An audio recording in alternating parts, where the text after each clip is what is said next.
This is the fifth film in the franchise of what we're calling Marvel's animated features. Part of the promise we made to the fans was we're going to keep delivering things they're not expecting. Working with Lionsgate, we have a unique opportunity here where we can take risks that we haven't done in the past. The characters are brand new for this film. They were created for this. They're not based on any existing comic book. The goal was to make something accessible to new, viewers, and to have kids as the protagonists. This movie is written a little bit younger, but also has the depth of characters and the scope of characters that our fan base will, has learned to expect from these films. To me, it's kind of finding that Goonies balance, where it's kids' entertainment, but it's fun, and it's got an edge to it, and it's how kids really are. And they aren't perfect, and they do say things that are maybe not what you want to hear in the schoolyard, but it's okay, they're kids, it's real, And to Chris Yost's credit, he understands that voice. I don't know that I write kids that much differently than I write the adults because, kids are smart. I think it's really imperative that you approach kids with that kind of respect. Kinda cutting it close there, gorgeous. Better late than never. It's a heavy story, so we tried to keep it light as we could, but still not take away the weight of what these kids are bearing. They lost their parents, they lose their world, they're sucked away to this new place where it's completely unfamiliar. I think a lot of kids are going to identify with this because when they're going to a new school or they're the odd person out. I think that's the thing when you're in high school. There's always somebody telling you you're not this or you are that and classifying you, and it's not until you make that statement or declaration that you're really free, and you see that also in the story. I will not run, and I will not hide. I am the daughter of Thor.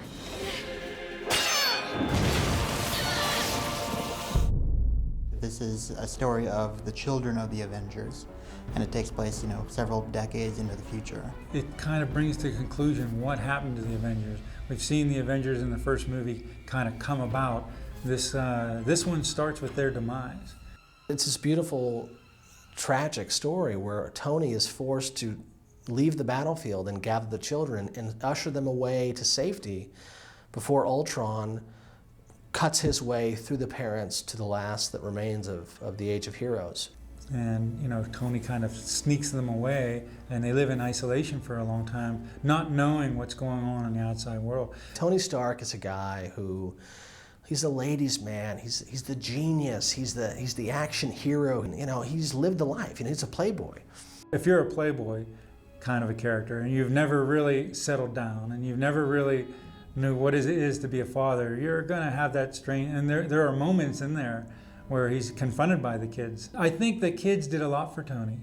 They kind of make him a different Tony. You're going to see a different Tony than the Tonys you've seen before. He still carries himself the same way, but as anybody that becomes parents, for the first time, there's always a change. The playboy has become the father, and in the beginning, he could have seen the seeds of hope in these children. It's like, you are the ones who can take back the earth. You're the ones who can stop this threat someday that took us all out. But he didn't. He couldn't keep thinking that. Eventually, he looked into the eyes of these children as a father, and all he wanted was their safety. And so he kept them hidden away. And unfortunately, especially in the world of Marvel, characters have destinies. And you can do what you want, but it will find you. And imagine if you're one of these kids, and you've heard the glory stories of your parents. My father is a well-known father. How do I live up to that? Torrin, her whole journey is more of like a faith journey because she was placed there by Thor, but at the time she has no memory of him. Her thing is, does Thor really exist? She's a fairly arrogant girl. She knows that her dad is the god of thunder, and she tells you. And then throughout the course of the movie, she gets humbled in like a big way, and it just shatters everything that she thought she knew. She goes from this arrogance down to this complete collapse of belief in herself, to a belief in her friends, into a self-sacrificing kind of thing. With James, it's like almost the opposite is happening. He, starts the story in a very, not dark place, but he's like not a happy kid. And then as the story goes on, Like, he really comes into his own, and he becomes the son of Captain America. He's kind of like, if you got a George Patton but you never have a war, you got a bored character. You know, James needs the action and the things to find out who he really is. He's Captain America's son, but early on we changed his hair to red because he's also Black Widow's son. So what's neat is he's got Cap's attributes and fighting style, but then you also got a little of that dark side that Black Widow brings. Azari's a little different from his father. His father's the Black Panther. So we're saying, well, okay, the Black Panther, the original, was a man who got the aspects of a leopard. But now we're saying that's in Azari's bloodstream. So rather than a man putting on a cat suit like his father was, he's basically a cat putting on a human suit. When he sits a certain way or he lays, it'll look a lot more like a leopard, like laying down. He has some electric ability, more like an electric eel might be. So we made him kind of our athletic ninja in that he can leap 20 feet. He's very athletic, but if you wanted to sneak up and grab him, you're going to get shocked and you're going to get blasted by him. Sorry, robot. I'm just too fast. Pym has a lot to live up to with Hank, and he actually is really well connected with Tony because he likes mechanized things. He's the smartest one of the three, technically speaking. He's able to shrink down like the Wasp and grow as large as his father. Hawkeye has a whole different outlook on life, having seen New York pulled down and understanding what Ultra City is all about. Than what our kids do. They've kind of are the kids that grew up with a silver spoon in their mouth. They've got Tony, and they lived in relative safety and comfort comparatively to Hawkeye, who had to live in the sewers and be the leader for all these scavengers now, what's left of humanity. What?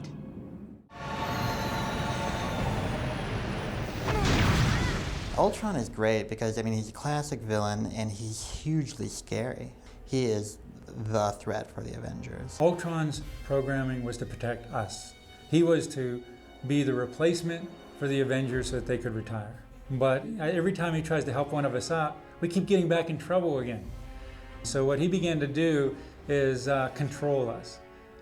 He took over our police, destroyed our police, our armies, and everything else, and he began to take over. He's still running on his original programming, but now he makes us all march, in a row, and he wants us to be cogs and wheels, like in a watch, and it doesn't work with humans, and he can't figure out why.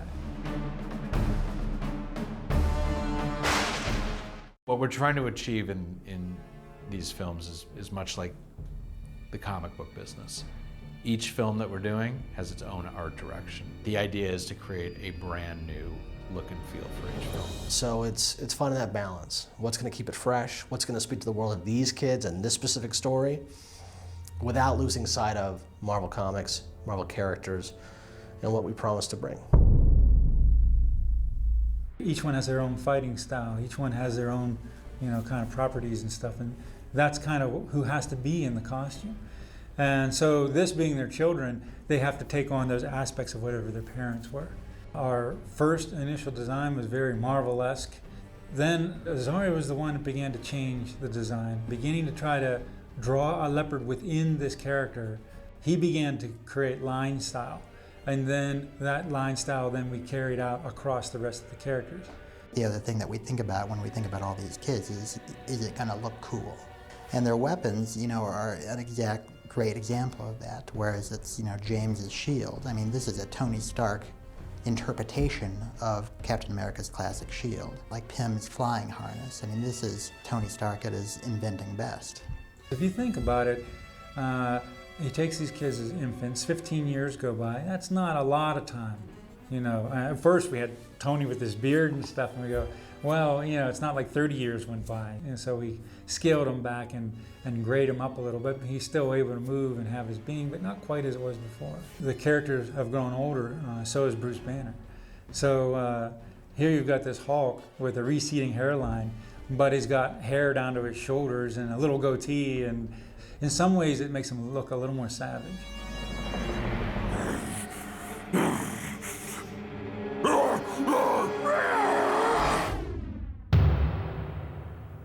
I think that if you're looking for just like a fun, good-hearted adventure with some heroic kids, this is the thing for you. I think this is going to have something that people will not just be watching a cartoon, but have something that they can take away from it into their own life. They'll be able to look at their own weaknesses and realize that where I'm weak, that actually is feeding into what my strength is. If you can take that with you, then we've achieved what we were after.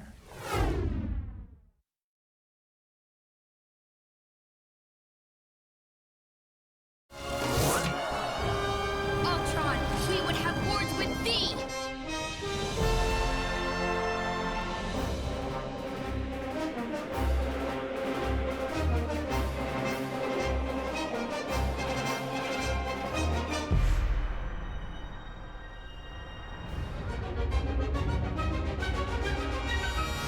This one was about how do we do something new while honoring the past characters, honoring the old fans, and maybe finding something that actually puts those kids in the front row that are a little younger up on the couch and say, yeah, this one's for you. I love the kids. In working in the comics, I've done a lot of work with, like, the young teams, like New X-Men and Runaways and Young Avengers. And I mean, I love them because for me, it kind of evokes what Spider-Man did when Spider-Man first came out. He's 15 years old. He doesn't know what he's doing. He doesn't know what he's up against. He's like a kid that's in a dangerous, deadly adult world. There have been a lot of teams of young heroes in the Marvel Universe over the years, going all the way back to the X-Men, actually. Early on, the X-Men were very young characters. They were in school, learning not only to use their mutant powers, but also learning daily lessons, as if it were a normal school at Xavier's School for Gifted Youngsters. So really, the first teen heroes in the Marvel Universe were the early X-Men issues. They grew up along the way, and there were other teen heroes, other young heroes that came in.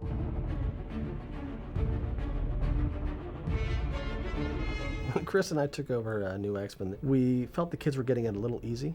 And, if the biggest problem they're sweating is prom, it just doesn't feel like a mutant title to me or an X title to me. We'd worked on X-23, and this was like our next big gig, and we're like, yes, this is an X book, and we are going to go to town. We are huge comic book fans, and we love the X-Men especially, and know the history and know the characters, and we're just like, well, we're gonna do everything. So, we brought back as many villains as we could and just put these kids into the most horrific situations, we can think of. We decided that for these kids to be X-Men and to actually stand up the way the New Mutants did in time, they needed to prove themselves against foes that the readers respected. They needed to go up against obstacles the X-Men struggled with and actually succeed, even if by the skin of their teeth, or if they lost members along the way, but they needed to survive. When the quiet moments did happen, as few and as far between as they were, they felt like teenagers. They felt like kids who really talk to each other like they do. The important thing for us was, at the end of the day, these kids they weren't the students anymore, they were X-Men. We just tried to make it an X book that we thought stood up to the big titles and was worth reading for any X fan. And again, it's not to say that what was there wasn't great. It had a very strong, hardcore fan base. We just wanted it to make a book that we would read and we would be proud of. The idea for Franklin Richards' Son of a Genius was first developed by my co-writer, Chris Eliopulos. Chris had come up with the idea and proposed it to Marvel, and the idea basically is this is the son of the Fantastic Four. Reed Richards, who's Mr. Fantastic, married Sue Storm, who is the Invisible Woman, and they had a child named Franklin. And the concept behind the series is that Franklin is a child living in the secret headquarters of this team of superheroes. When this group of heroes goes away to fight crime or to save the world from a supervillain, Franklin's left alone at home. And if you lived in a superhero secret headquarters, you'd probably play with your father's gadgets too. Franklin Richards is my kids. I have 2 8-year-old boys right now going on 9. And they inspire everything in the book. Now, obviously in the book, it's a little fantasy-based, so he kind of goes off into wild adventures, but they're based on things that happened in my life with my kids. My kids have done wacky things or asked for certain things, or, they once asked for a trampoline in the backyard. I said no. We had this whole conversation about what could happen, and I went, wow, it'd be funny if Franklin had the same request and what would happen if he didn't get it. Now my kids just went, all right, and they went back to playing a video game. Franklin gets the device from his father and bounces across the country.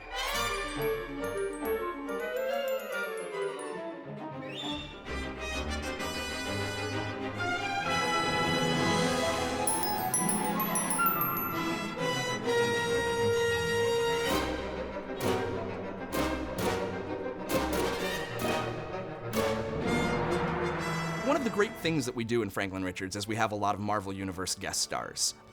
We've had Spider-Man appear, and that's inspired Franklin to learn to walk on walls using one of his father's gadgets. We've had the Hulk appear, and the Hulk and Franklin have gotten into a huge fight over a simple candy bar. We like to bring the Marvel Universe into this book and look at Franklin's world and the Fantastic Four's world and the Marvel Universe as a whole, this huge tapestry of characters and superheroes, from the perspective of a young child who is still innocent and who's still excited about everything that he sees. There's another character, Lockjaw. He is an inhuman dog. He's from the moon, and he can teleport places. And so for a kid, it's just a dog.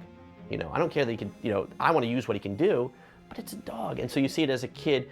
Now, you know, as a kid would relate to a dog, he's relating it to it in an over way. And the poor dog doesn't want to do anything that the kid wants to do because most dogs don't listen to what kids want to do. So I try to keep the comics, including the fantasy elements, from the kid's point of view, you know, and take back what the adults think about these characters and just say, you know, here's the goofiness of the Marvel Universe from a kid's point of view. Power Pack is a group of Marvel's youngest superheroes. It's 4 brothers and sisters. Their last name is Power, so that's how they became the Power Pack. It's Alex, Julie, Jack, and Katie. They range from about 16 years old down to about 8 years old, Alex being the oldest and Katie being the youngest. They had an alien encounter when they were younger and ended up getting superpowers. And over the last few years, they've been working in the Marvel Universe to fight supervillains as Marvel's youngest team of sibling superheroes. Power Pack is about being brothers and sisters. And one of the really fun things about Power Pack is they act like brothers and sisters.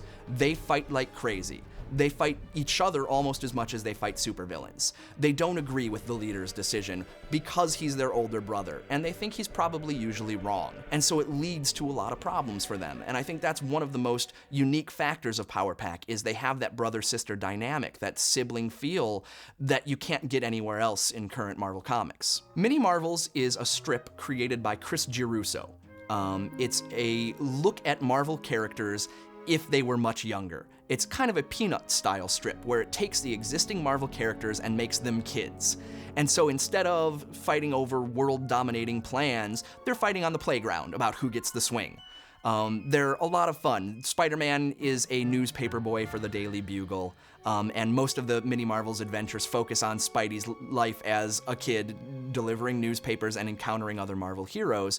But in recent years, Chris Girusso has expanded those into other areas and told a whole lot of really interesting tales. And so Mini Marvels has been just kind of a light, refreshing take on Marvel's characters through the eyes of a younger reader and for a younger audience. I think it's incredibly important that there be comic books that are appropriate for kids. I started reading comic books when I was 5, and there needs to be like comic books for that age. You know, Marvel Adventures is a perfect example of that. The kids are inspiring me, and I'm inspiring them back, and they're starting to read, which is a great thing. So it all seems to be working well. You know, I know as a kid, the books that were assigned in school were not very fun, and that turned people off reading. I feel if you give them something that they can really sink their teeth into, that they really love reading. You know, I mean, it's fun. Who cares if it's goofy? I'm having fun, they're having fun. Wow, we're reading and having fun. You know, I don't know why we haven't done more of this in the past. And what I try to do with Franklin is make it fun for the parents as well. I throw in little gags that maybe only a parent would get, you know, or a Star Wars reference or some kind of little line from a TV show that make people go, oh, that was really funny. You know, my kid's never going to catch that one, but I got it. There are a plethora of young characters populating the Marvel Universe, and more of the years as the years have gone by. Characters like the Runaways and the New Mutants and the New X-Men and the Young Avengers.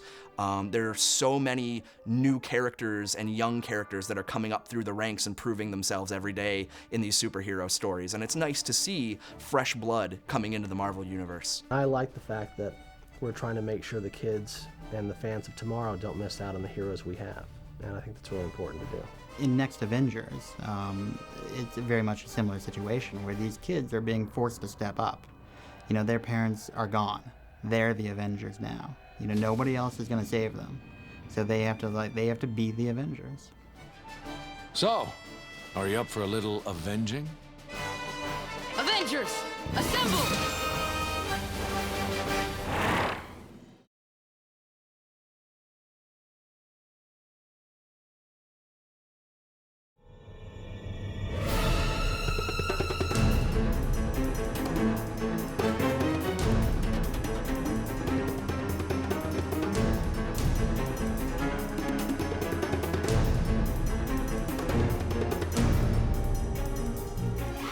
This is a project that, you know, for me, this is why I got in the business. This one was so important because it was another first. It was 2 films running at the same time, double the work, double the effort. Hulk versus Wolverine is a classic, you know, matchup. This was something we wanted purely for the fan of these characters.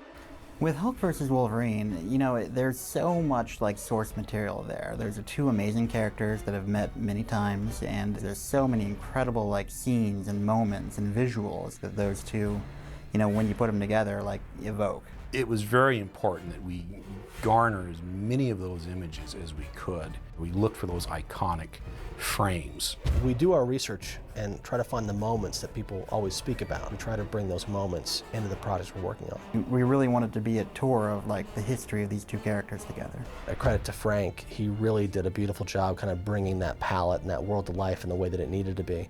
It's so exciting to see it brought to life. Wolverine is a very dark, dramatic story. It's about monsters fighting monsters.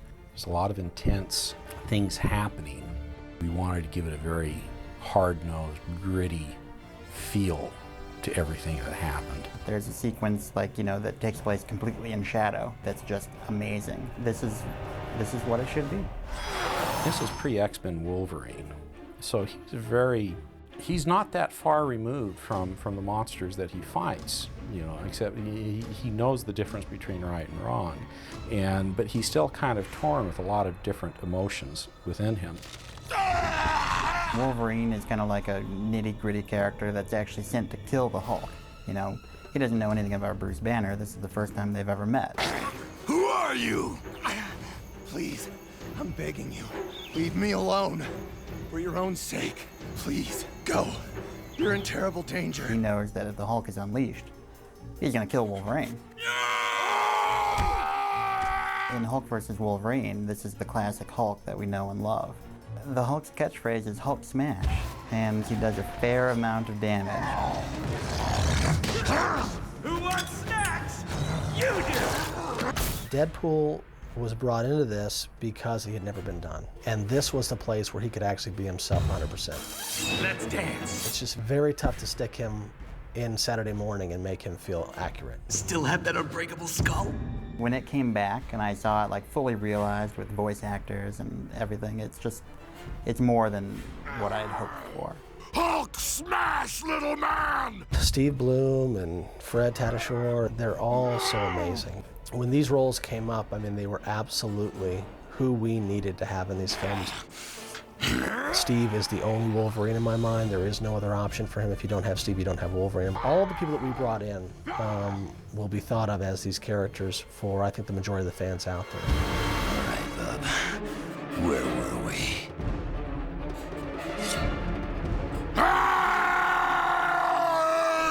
We can bring comic books to life, but we can do them in such a way that even the live-action movies can't really do. As much as we could do to surprise and delight and entertain the hardcore fans, that's what we're going after. Sounds like fun.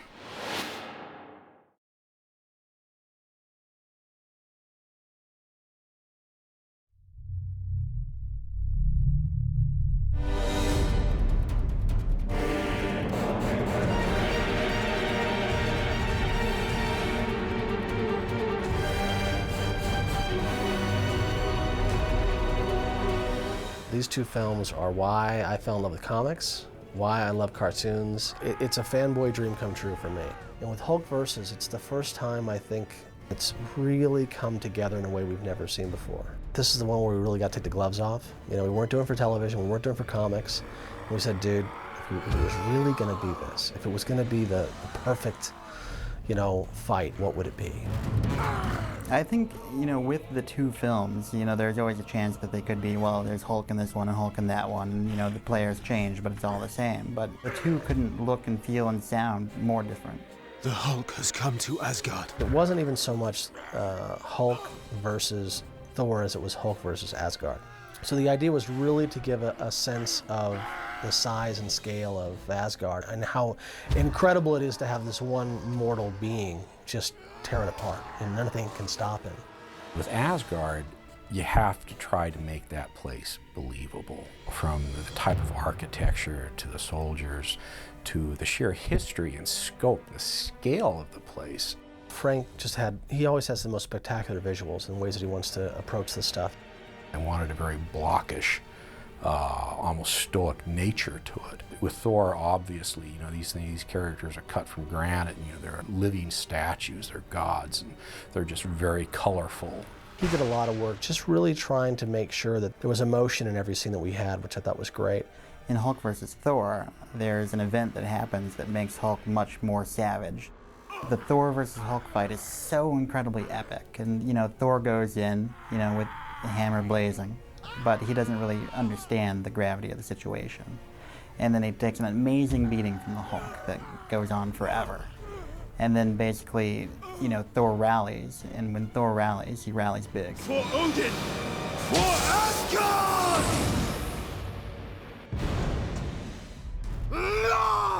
We have wonderful talent on this. The actors in these films, and I've worked with wonderful talent across the board, and obviously I can't get everybody into these two movies, but you're working with the people that I love the most. It is the way it's supposed to be, but it rarely ever is. Never!